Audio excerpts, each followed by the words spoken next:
মূলত এখন কাজ করলে পটাইটাকে সোজা না করে পাকা করে একটু মানে ইনোভেটিভ, একটু আউট অফ বক্স, একটু একটু অন্যরকম কিছু একটা। নর্মালি ওই ধরনের পটাইটা অ্যাভেলেবল।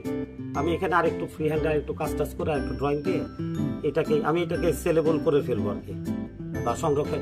দেখা যায় এগুলো সিঙ্গেল পিস আর্ট ওয়ার্কের মতো হয়ে যাবে, কারণ এটার সেকেন্ড টাইম আরেকটা আমার পক্ষে হয়তো করা হবে না। এটা আলাদা কবিতা, আলাদা একটা গল্প, আলাদা একটা গল্প।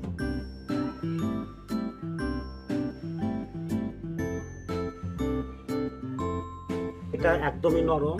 এটা মনে করেন 2 দিনের মতো রাখতে হবে নর্মাল রুম টেম্পারেচারে। তো রাখার পরে এটা যখন একটু শক্ত হবে তখন এইটাকে আমি ওই একটু পরিষ্কার করব। মানে এটা তো শেপ আমার ফিক্সড হয়ে গেছে, এখানে একটু ড্রয়িং দিব, মানে একটু টেক্সচার দিব আরো, এই আর কি। কিছু কোয়ান্টিটি হলে পরে তখন এটা বার্নে দিয়ে দিব।